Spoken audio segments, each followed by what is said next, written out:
அனைவருக்கும் வணக்கம். சொர்க்கம் என்பது நமக்கு சுத்தம் உள்ள வீடுதான். சொர்க்கம் என்பது நமக்கு சுத்தம் உள்ள வீடுதான்.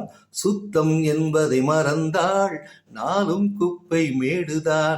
நீங்கள் இந்த பாட்டோட சிறப்பை பார்த்தீங்கன்னா, சுத்தத்தையும் சுகாதாரத்தையும் நம்ம பேணி கடைப்பிடிக்கணுங்கிறதுக்காக அந்த பாடல் காட்சியெல்லாம் திரு கமலஹாசன் நடித்த அந்த பாட்டு அந்த காலகட்டத்தில் ஒரு சிறப்பான பாடலாக பார்க்கப்பட்டு நான் நிறைய முறையை கேட்டு மகிழ்ந்திருக்கிறேன்.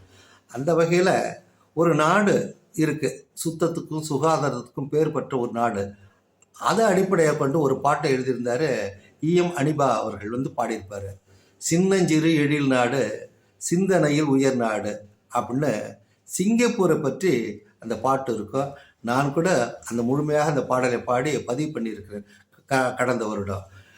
அந்த வகையில் இந்த சிறப்பான அந்த சிங்கப்பூர் சின்ன நாடு எப்படி பெயர் பெற்றதுன்னா, சுத்தத்துக்கும் சுகாதாரத்துக்கும் பெயர் பெற்ற ஒரு சிறந்த உலகத்தில் சிறந்த நாடுகளில் அந்த குட்டி நாடும் பெயர் பெற்றதுக்கு காரணம் சுத்தமும் சுகாதாரமும் தாங்க. அந்த வகையில் அந்த ரெண்டு சுத்தத்தையும் சுகாதாரத்தை பேணுகின்ற வகையில் சட்டம் ரொம்ப கடுமையாக்கப்பட்டு அதை இன்றளவுக்கு அவர்கள் செய்து கொண்டு இருக்கிறார்கள்.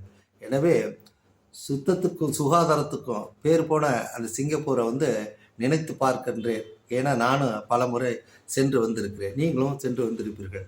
அதை நாம் மனதில் ஏற்றுக்கொண்டு நம்ம நாட்டுக்கு ஏதாவது செய்யணுங்கிறத ஒவ்வொரு மனிதனும் ஒவ்வொரு நபரும் அதை நம்ம கடைப்பிடிக்கணும். சுத்தத்தையும் சுகாதாரத்தையும் பேணுகின்ற வகையில் அந்த வகையில் நம்முடைய தமிழக முதல்வர் நம்மளுடைய நாட்டை நல்லா ஒரு நாடாக இருக்கணுங்கிற காரணத்தால் இந்த தூய்மை பணியாளர்களுக்கு நிறைய சிறப்பு சலுகைகள்லாம் கொடுத்து 3 வேளை உணவு திட்டத்தை இலவச உணவு திட்டத்தை இன்னைக்கு தொடங்கினார் என்பது பார்க்கின்ற போது மகிழ்ச்சியாக இருக்கிறது. அதே போல் இன்னொரு திட்டமாக அவர்களுக்கு ஓய்வறைகள், அதாவது கழிப்பறைகள் கூடிய ஓய்வறைகளை கட்டித்தருவதாக இருக்கின்ற செய்தியெல்லாம் பார்க்கின்ற போது மிகவும் வரவேற்கக்கூடிய ஒரு சிறப்பான செய்தியாக நான் பார்க்கிறேன்.